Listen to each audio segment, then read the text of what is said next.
நம்ம கண்ணுக்கு தெரிஞ்சது நிகழ்காலம் மட்டும்தான். எதிர்காலமும் இறந்த காலமும் நம்ம பக்கத்திலே இருக்கும். ஆனா எல்லார் கண்ணுக்கு தெரியாது. ஓ, இப்பெல்லாம் மளிகை ஜாமான் வாங்குறதுக்கே 2 பேரும் கிளம்பி போயாச்சா? ஆமா சார். என்னதான் பெருசா படிச்சு தனிப்பட்ட முறையில மேனேஜ்மெண்ட்டே கவனிச்சிட்டு இருந்தாலும் கிச்சன் பாலிடிக்ஸ்னு வர்றப்போ எல்லா லேடிஸும் ஒரே மாதிரி இருக்காங்களோன்னு தான் தோணுது. It's very hard to understand. சரி சரி, அதெல்லாம் எனக்கு எதுக்கு? சாப்பாடு எடுத்து வை சக்தி, பசிக்குது. சரிங்க சார்.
நான் ஒரு விஷயம் சொல்லட்டுமா? சொல்லுங்க சார். சாப்பாட்டை பிரமாதப்படுத்திட்டேன். நீ ஆபீஸ்க்கு சாப்பாடு கொடுத்து விடுறப்போ அதை சாப்பிட்டு உடனே உனக்கு ஃபோன் பண்ணி பாராட்டணும்னு தோணும். ஆனா ஒர்க் பிஸில அதை நான் மறந்தே போயிடுவேன். சும்மா சொல்லக்கூடாது சக்தி, உன் சமையல் செம்ம டேஸ்டா இருக்கு, சான்ஸே இல்லை.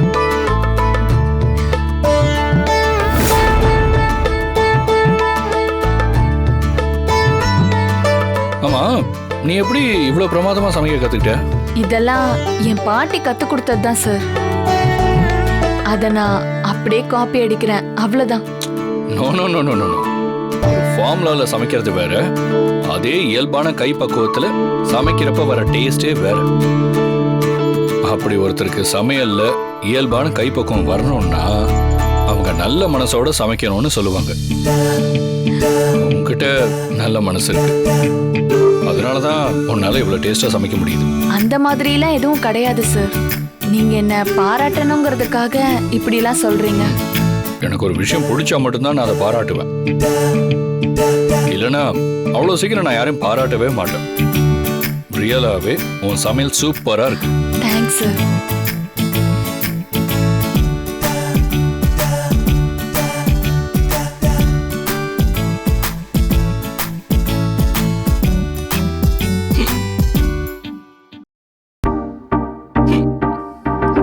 ஐயோ சார், தண்ணி குடிங்க. குடு.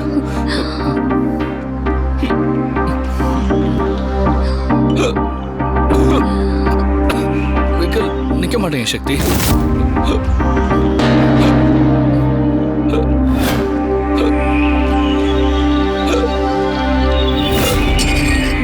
ஏய், நீ என்ன பெரிய அப்பா டக்கரா? சக்தி,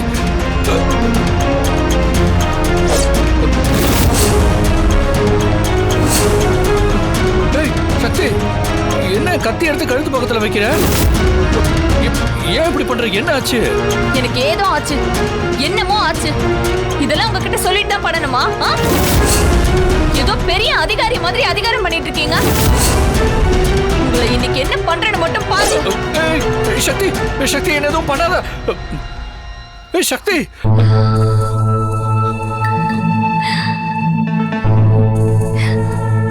சாரி சார், என்ன மன்னிச்சிருங்க. நான் வேணும்னே பண்ணல.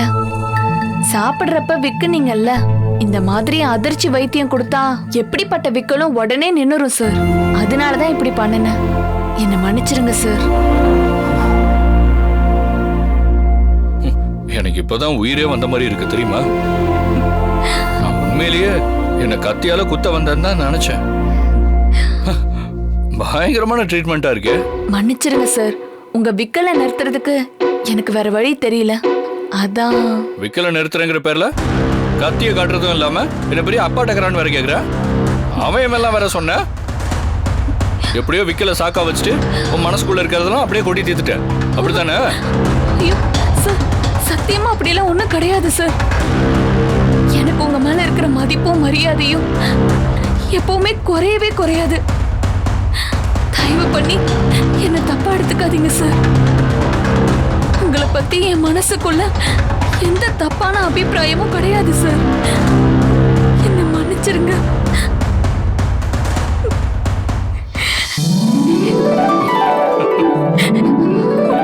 ஏய் சக்தி சக்தி, அழாத அழாத அழாத. நான் சும்மா பண்ணுக்காக தான் கோவப்பட்டேன். நீங்க சொன்னது சார் உண்மையா உண்மை போதுமா? நீ மட்டும்தான் கத்தியை காட்டி எனக்கு அதிர்ச்சி வைத்தியம் பண்ணுவியா? ஏன் நான் பண்ணக்கூடாதா?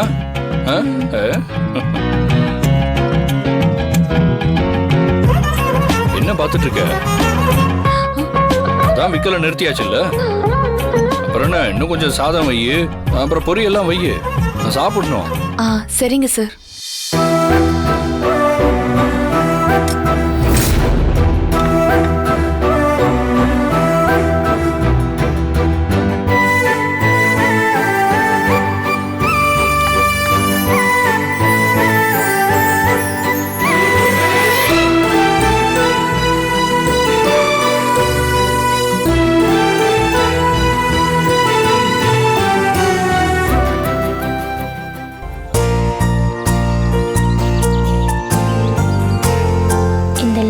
ஸ்டேட்டஸ்ல வச்சு ஒன்லி ஷேர் வித்ல அருண் மட்டும் பார்க்கணுங்கிறதுக்காக அனுப்புனா இன்னும் பார்க்காம இருக்கான். வாட்ஸ்அப்ல ஸ்டேட்டஸ்னு ஒரு ஏரியா இருக்குன்னு அந்த மாங்காக்கு தெரியுமா இல்லையானே தெரியலையே. இவன் கிட்ட நம்ம லவ்வை புரிய வைக்கிறதுக்கு ரொம்ப வருஷம் ஆகும் போல இருக்கே. இப்போ என்ன பண்ணலாம்?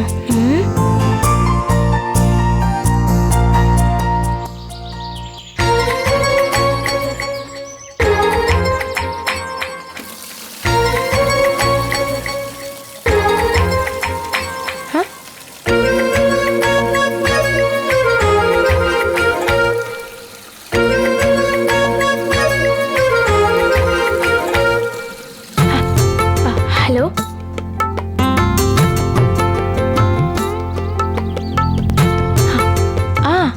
ஆமாடி.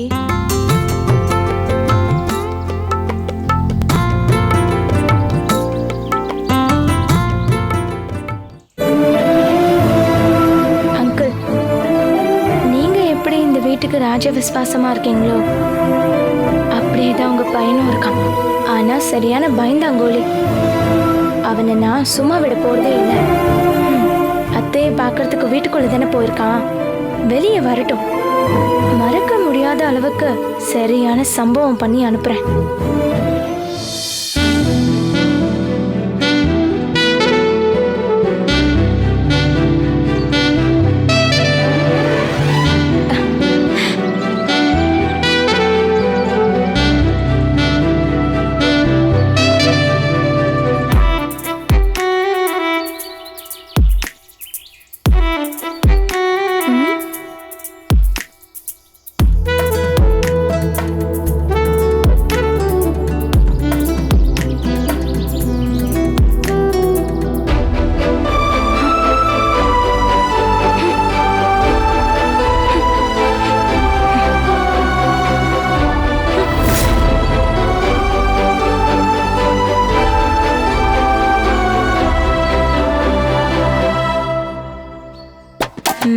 மவன, உனக்கு இன்னைக்கு தக்காளி அபிஷேகம் தான்.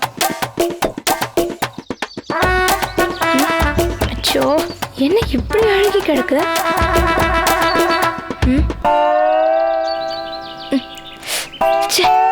இதுல எதை எடுக்கிறது?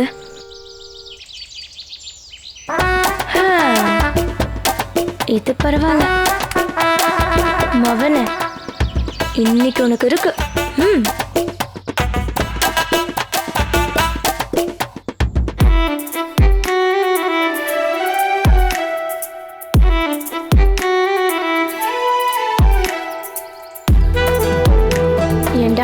ஒரு பொண்ணு சிம்பாலிக்கா லவ் புரிய வச்சா அதை புரிஞ்சுக்கிட்டு நாமளும் லவ் பண்ணணுங்கிற பேசிக் சென்ஸ் கூட இல்லாத ஒன்ன என்ன வேணா பண்ணலாம்.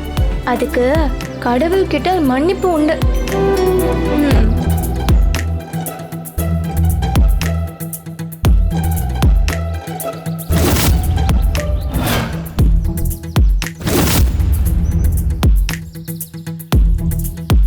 ம்.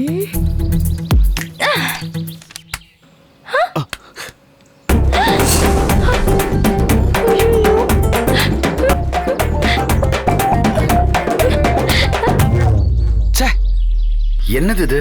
ஐயோ, அது அங்கிள் மேல பட்டுருச்சே. ஏய்,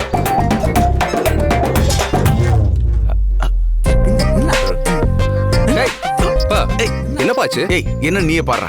தக்காளி ச்சே, தக்காளியா? ஏய், யாரா என் மேல தக்காளி அடிச்சது? ஏய், யாரா அங்க இருக்கிறது? ஏய், யாருன்னு கேக்குறல? யாரா அடிச்சது? ஏய், மரியாதையா வெளியில வந்துருங்க. மாட்டீங்கன்னா செத்தீங்கடா. ஐயோ அங்கிள், உங்க மேல வேணும்னு அடிக்கல, தெரியாம பட்டுருச்சு. டேய், எங்கடா ஒளிஞ்சிட்டு இருக்கீங்க? வர போறீங்களா இல்லையா? பா பா யாருமே இங்க இல்லப்பா. எனக்கு தெரிஞ்சு காக்கா தான் கொண்டு வந்து போட்டுருக்கணும். காக்கா கொண்டு வந்து போடுது. தலைமையில தானே போடும். இங்க வீசும். டேய், இது ஏதோ ஆள் பண்ண வேலைடா. ஐயோ, அது யாருன்னு கண்டுபிடிக்காம விட மாட்டேன். ஏய், இங்க தாண்டா ஒளிஞ்சுகிட்டு இருக்கீங்க. ஒழுங்கு மரியாதையா வெளியில வந்துருங்க, செத்தீங்க. டேய், வெளியில வான்னு சொல்றேன்ல. டேய், எங்கடா இருக்கீங்க? ஐயோ, கையில மாட்டீங்க, செத்தீங்க. ஒழுங்கு மரியாதையா வெளியில வந்துருங்க. அப்பா மேல எப்படி தக்காளி பழம் பட்டிருக்கோம்? அச்சச்சோ, அங்கிள் வேற தேடிக்கிட்டு எங்கேயே நிக்கிறாரே. அவர்கிட்ட மாட்டணும், நம்ம மேல இருக்க மரியாதையே போயிரும். என்ன பண்றதுன்னு தெரியலையே. எவனு தெரியல. பா என்னடா? எதுக்காக தேடி உங்க நேரத்தை வேஸ்ட் பண்றீங்க? இது ஒரு ஆக்சிடென்ட் நினைச்சுக்கோங்க. முதல்ல போய் சட்டையில இருக்க கரையை கழுவி சுத்தப்படுத்துங்க. எனக்கு ருத்ரா மேடம் முக்கியமான ஒரு வேலை கொடுத்துருக்காங்க. நான் கிளம்புறேன். சரி, இப்போ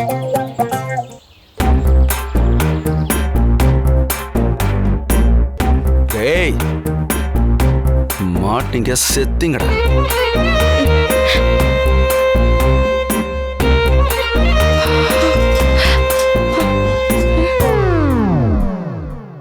திவ்யா, எஸ்கேப்.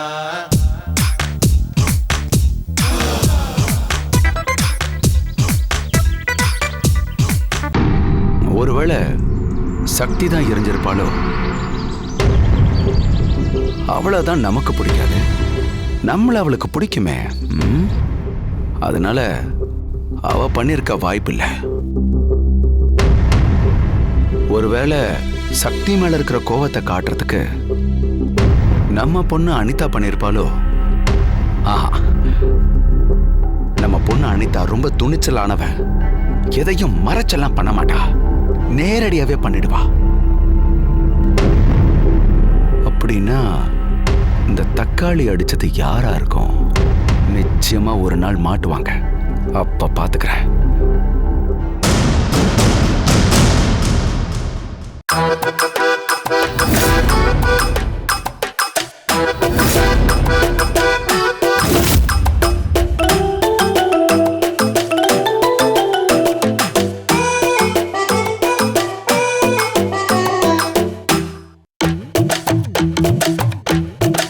என்ன இது? நம்ம ஐட்டம் எதுவுமே இல்லையே. என்ன சோப்பு சீப்பு?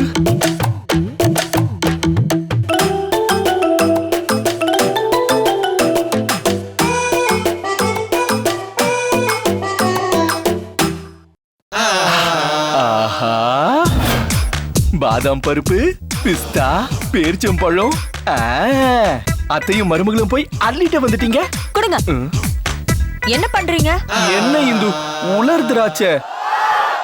இத சாப்பிட்டா ஹீமோகுளோபின் அதிகமாகும், ரத்தம் சுத்திகரிக்கும். உடம்ப தெம்பாக்கலான்னு பார்த்தா டக்குனு புடிங்கிட்டியே. ருத்ரா வர வரைக்கும் நீங்க எதையுமே தொடக்கூடாது. அவ வந்து என் மருமகளை பார்த்து பெருமைப்பட்டதுக்கு அப்புறம் தான் எதையுமே சாப்பிடணும். உங்களுக்கு ஏதாவது வேணும்னா உப்பு பெட்டியில தேங்காய் பத்தை இருக்கும்ல. தேங்காய் பத்தையா? அதை எடுத்து ரசிச்சு ருசிச்சு சாப்பிடுங்க. அதெல்லாம் வாயிலே வைக்க முடியாது இந்துமா. எல்லாம் சாப்பிட சாப்பிட சரியா போயிடும். எதையும் ஏத்துக்கிற கெப்பாசிட்டி உங்க வயித்துக்கு இருக்கு.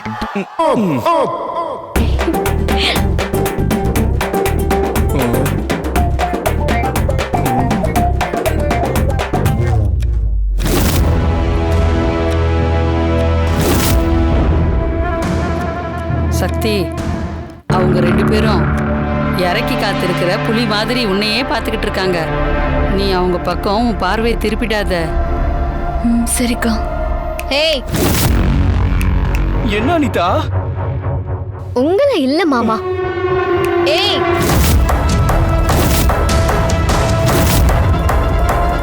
ஏய், உன்னை தாண்டி. ஏய், கூப்பிடல, காதுல விழல. இதுக்கு மேல திரும்பலன்னா நிச்சயம் நம்மள அடிச்சிருவாங்க. முருகனே, என்ன காப்பாத்து. அம்மா, என்னையா கூப்பிட்டீங்க? அத்தை, நாம கூப்பிட்டது அவ காதுல விழலையா? என்னம்மா சீன் போடுறா பாத்தீங்களா? அப்படி போட்டு போட்டு தானே உன் அம்மாவை நல்லா மயக்கி வச்சிருக்கா. எத்தனை நாளைக்கு மயக்கி வச்சிருப்பாத்த? இவ எவ்வளவு பெரிய டுபாகுருன்னு இன்னைக்கு மம்மியே புரிஞ்சுப்பாங்க. சரி, பண்ணிடலாம். எவ்வளவு நேரம் தான் இதை இப்படியே பாத்துக்கிட்டு இருக்கிறது?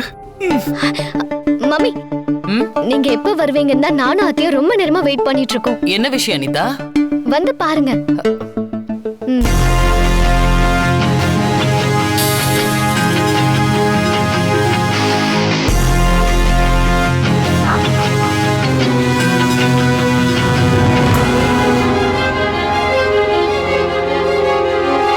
அனிதா, நான் கொடுத்த டாஸ்கை கம்ப்ளீட் பண்ணிட்டியா?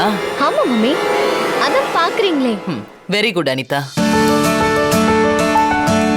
ருத்ரா, என் மருமகளால வீட்டு நிர்வாகத்தை பார்க்க முடியுமான்னு கேட்டியே, அதெல்லாம் பெரிய விஷயமே இல்லைன்னு என் மருமக உன்கிட்ட நிரூபிச்சிட்டா பாத்தியா? அந்த சூப்பர் மார்க்கெட்ல ஒவ்வொரு பொருளையும் நம்ம அனிதா பார்த்து பார்த்து வாங்கின அழகு, ஐயோ அதை பார்த்திருக்கணுமே. அடடா, கண் கொள்ளா காட்சியா இருந்தது. அந்த பக்கம் போய் அங்கிட்டு 2 பொருளை எடுத்துட்டு வரதும், இந்த பக்கம் போய் இங்கிட்டு 2 பொருளை எடுத்துட்டு வரதும், உனக்கு பிஸ்கட் பிடிக்கும்னு 2 பிஸ்கட் பாக்கெட் எடுத்துட்டு வரதும், ஐயோ அதையெல்லாம் சொல்றதுக்கு வார்த்தையே இல்ல. நம்ம அனிதாவுக்கு இவ்வளவு துல்லியமா வீட்டு நிர்வாகம் பார்க்க தெரியும்னு நான் நினைச்சு கூட பார்க்கல. ஏ மம்மி, ஏதோ ஊருக்காரங்க 10 பேரு செக்யூரிட்டியா எடுத்தா பணம் மிச்சமாகும்னு சொன்னதுக்காக கம்பெனி நிர்வாக திறமையும் அவளுக்கு இருக்குன்னு ஆஹா ஓஹோன்னு புகழ்ந்தீங்க. இப்போ நீங்க எனக்கு கொடுத்த டாஸ்க்ல நான் வின் பண்ணிட்டேன். இப்போ ஒத்துக்கிறீங்களா? நான் இவளை விடவும் வெரி குட் அட்மினிஸ்ட்ரேட்டர்னு. என் பொண்ணு யாரு காட்டிலும் திறமையானவளா இருந்தா என்னை விட யாரு சந்தோஷப்படுவாங்க?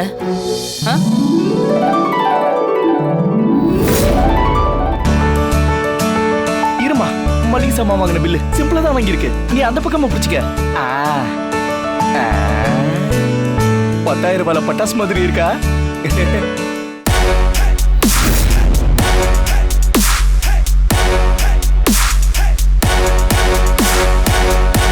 அனிதா, இதான் நீ பர்ச்சேஸ் பண்ணதுக்கான பில்லா?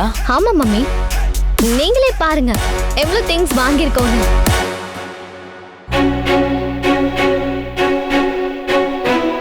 சக்தி, அம்மா, போன மாசம் மளிகை பில் இருக்குல்ல? இருக்குமா? எடுத்துட்டு வா. இதோ எடுத்துட்டு வரமா.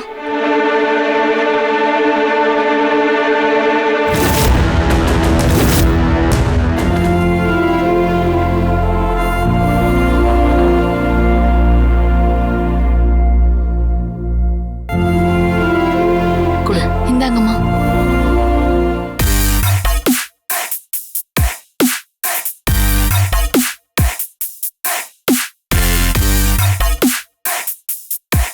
டிஃபரன்ஸ் பாத்தி அனிதா? உன்னோட பில்லு 68,560 ரூபாய். சக்தியோட பில் 29,670 ரூபாய். மம்மி, நான் வாங்கிட்டு வந்திருக்கிறது காஸ்ட்லி ஐட்டம்ஸ். அவ டெட் சீப்பா எங்கேயாவது வாங்கிட்டு வந்திருப்பா. அவ வாங்குறதெல்லாம் லோ குவாலிட்டி மம்மி. என்ன சக்தி, நீ அப்படியா வாங்குற? இல்லைங்கம்மா, நானும் ஹை குவாலிட்டி தான் வாங்குவேன். நான் எல்லா பொருளையும் ஒரே இடத்துல வாங்க மாட்டேன். ஹோல்சேலா எங்க தரமா விலை கம்மியா இருக்கோ அங்க போய் தான் வாங்குவேம்மா. சூப்பர் மார்க்கெட்ல கூட சில நேரங்கள்ல ஆஃபர் போட்டிருப்பாங்கம்மா. அப்ப போய் வாங்கினா விலை கம்மியா இருக்கும். மற்ற சாதாரண நாட்கள்ல போனா எல்லா விலையும் டபுள் மடங்கா இருக்கும்மா.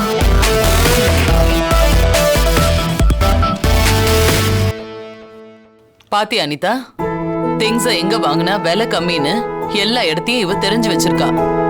இதுக்கு பேரு தான் சிக்கனம் அனிதா. நாம எவ்வளவு பெரிய பணக்காரங்களா இருந்தாலும் இந்த சிக்கனம் ரொம்ப அவசியம் அனிதா. ஒரு கூலி தொழிலாளி 100 ரூபாய் சம்பாத்தியத்துல 1 ரூபாய் மிச்சம் பண்றதுக்கும், ஒரு கோடீஸ்வரன் 10 கோடியில 1 கோடி மிச்சம் பண்றதுக்கும் ஒரே முயற்சி தான் தேவைப்படுது. இருக்குங்கிறதுக்காக எல்லாத்தையும் விலை அதிகம் கொடுத்து வாங்க கூடாது. ஒவ்வொன்னுலயும் எவ்வளவு பணத்தை மிச்சம் பண்ணலாங்கிற சிந்தனை இயல்பாவே ஒரு ஆணுக்கும் பொண்ணுக்கும் இருக்கணும்னு தான் நான் சொல்லுவேன். அது சக்தி கிட்ட இருக்கு. அதனாலதான் அவளால இவ்ளோ கம்மியான பட்ஜெட்ல வீட்டுக்கு தேவையான திங்ஸ் எல்லாம் வாங்க முடியுது. அப்போ அனிதா அக்கா அந்த திறமை இல்லைன்னு சொல்றா ருத்ரா? அந்த திறமை என் பொண்ணுக்கு இல்லைன்னு நான் சொல்லவே மாட்டேன். போக போக அவ அதை வளர்த்துப்பா. ஏன்னா இவ ஏறத்தம் ஏன் ஜீன்.